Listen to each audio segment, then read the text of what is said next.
Intel, ready for report. Fly bomb, ready for target. Woo! There we go. Fly bomber assist. Woo-hoo-hoo! Ah! Oh my god! Oh, we're correct! Holy shit! I ran out of stuff to do. Oh my god! YouTube, I hope you've been good, and if not, I hope I can help. Welcome to the channel. My name is Thin, and I've been gone for a little bit. I was actually over in Atlanta watching the Braves play at the World Series. That's baseball, for those of you who weren't in the States. Got a, a nice little hat as well. This one is for the little Dippin' Dots. If you guys were watching the Instagram stories, you guys saw us play over there. We haven't done a YouTube intro for a little bit. Today, we are changing that. We're going to go back to that. We're going to see how things go, and we'll see if you guys enjoy it. I've got a very in-depth settings video for you that includes all sorts of settings for both graphics as well as sounds, movement, combat, keyboard and mouse, and yes, even a little bit of controller for you guys, even though I don't really play on this, but that may change. First things first, I want to give a massive shout out to Private Internet Access for sponsoring today's video. Yes, believe it or not, one of the best VPN companies out there wants to help you get better at Call of Duty. And no, that doesn't mean with that location spoofing garbage that gives you bot lobbies or whatever they claim. No, I'm talking an award-winning VPN with servers in over 75 countries so that you can block trackers, ads, malicious sites, and other trash like that at the DNS level. If your ISP is throttling you, you can get around that too. And of course, if you're like me and like to binge watch some shows and some movies occasionally, well, you can do that from anywhere in the world and not be geo-restricted for any type of content. And also, if you bring your own device to work, you can also hide all of your traffic from network admins. Or if you travel for work or do,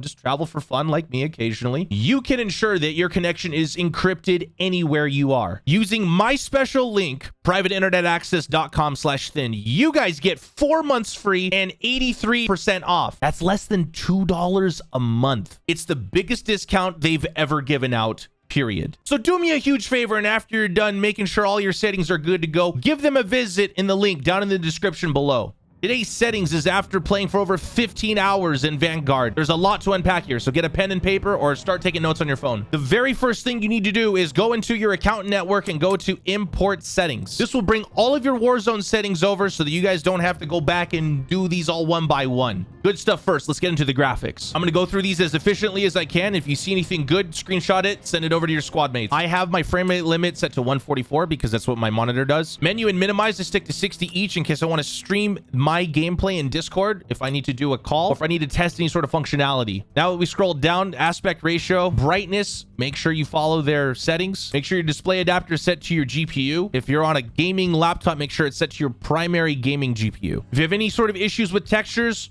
go ahead and restart it. If you want to set up your on-demand texture streaming, you can do that here. All right, let's take a look at the graphics tab now. You guys are probably going to notice something if you've watched my previous videos on my settings. I'm actually going to be testing high details and textures. It's just going to be a test. I don't really know how it's going to work as far as my FPS goes, but it should be okay from some of the other things that I've been testing. If it doesn't work for you, just make sure everything's low or off except for your texture resolution. I'm just going to scroll and then you guys can pause whenever you guys like, and we're going to give this another scroll right now. I have the nearby and distant level of detail set to high. Everything else is probably going to be short, low, or off.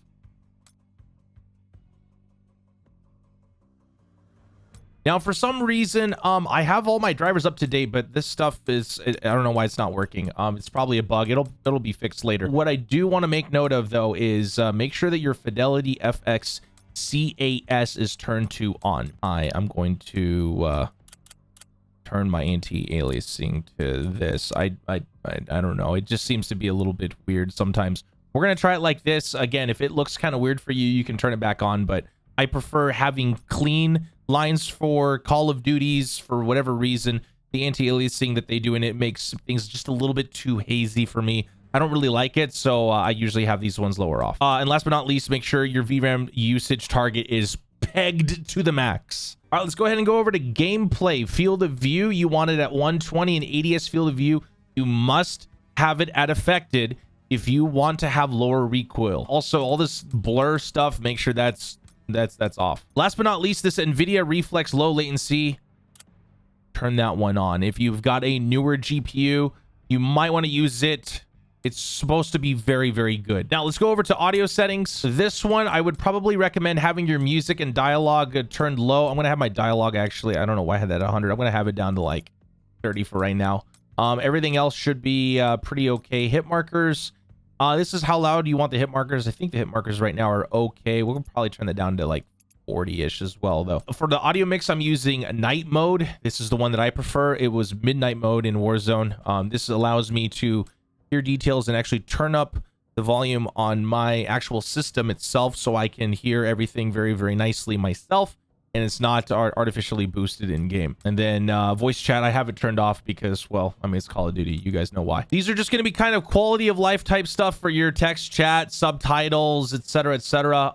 For me, I like to show my FPS counter. FOV, I already know it's pegged. VRAM, server latency, that's going to be like your ping and also your packet loss. I like to have these ones turned on. Some people, they just know that they can do it, but don't do it. I highly recommend you to do it. Now for controller, as you guys know, I do play keyboard and mouse. Well, a lot of you guys have been asking about the aim assist or the aim assist type or the aim response curve type. From everything that I've seen and also talked to, I think most people are using dynamic. Might want to double check that just in case, but that's what I've been seeing. Now, as far as keyboard and mouse, for whatever reason, this game, I don't know if the mouse sensitivity is the same as Warzone. I don't think it is, or maybe it's because the movement is so different in this game. It just feels a little bit more zoomy, if that makes any sense. I have mine turned a lot lower. I'm probably going to be tweaking this a little bit more. Right now, 2.8 is what I settled on after 15 hours of gameplay. Again, this is after playing for all those hours. I could still change this, but right now I have it at 2.8. My DPI is also at 1200. You can have a custom sensitivity per zoom if you like. I know that that's pretty important on controller, but for me right now, I just have mine all set to basically be the same. Now, this ADS mouse sensitivity mode, I'm going to have to go back and check on this, but for right now, I think these ones are okay. I don't really know what I've had in Warzone, but I don't think I really changed it.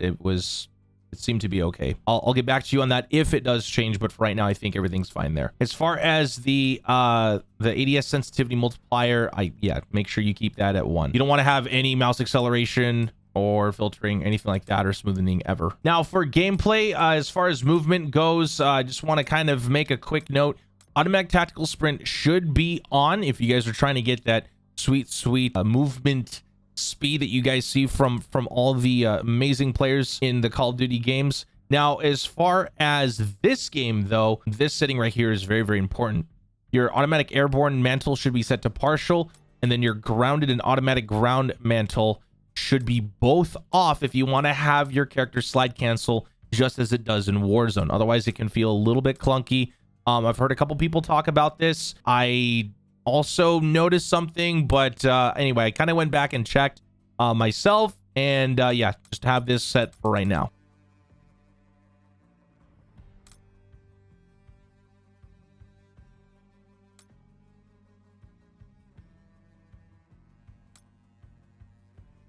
And there you go. Combat keybinds. Now, this is just all that we've had in the past for all of our other titles. They did change around some stuff here, so I might have not changed it all around earlier because, again, I didn't import my settings. I should have done that. But anyway, if you guys have any keybind questions, just make sure that you guys go back to my Warzone keybinds video. That's what I currently use. I think for right now, these are 99.9% the way there.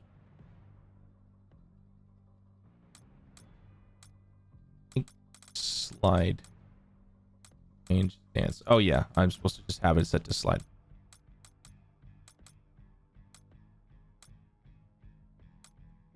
Oh, for this one, yeah, I do want to get rid of, let me see, delete is to remove the keybind. I do not like to have my mouse change my keybinds. I do not like to have my mouse. Okay, now, yeah, now for previous weapon, I'm going to make sure that I don't use a scroll wheel. I don't like this scroll wheel to change my weapons. There we go. I'll get rid of both of those. Just hover over it and press delete. For melee, I'm just gonna get rid of that. Okay. These ones are all standard. This is all self-explanatory. Yep, everything's the same. And this doesn't really matter. This is just how you want to basically, you know, scoreboard and chat, stuff like that. And now, guys, just kind of round out the video. As you guys can see, FPS still for me pegged at 144. The quality level looks a lot better overall. 145, 144. And yeah, looks like I think I just got an assist on that guy. But yeah, everything looks to be good to go. If you guys made it all the way to the end, guys, thank you so much for watching. I do appreciate your support. Make sure to hit the like button if you guys would like to support me any further. And also leave a comment down below if you guys got any sort of questions, anything like that. If you guys want more videos, you guys know where the subscribe button is. And go grind out all those guns, because Warzone Pacific is coming out December 2nd. And if you guys wanted to get a closer look at the merch, what it looks like, you can actually get these over at your local GameStop. I think they're $20, and then sometimes I think you can buy it on the website for like $10. So, you know, you want to get something cool. All right, guys, thank you so much. Take care. Bye-bye.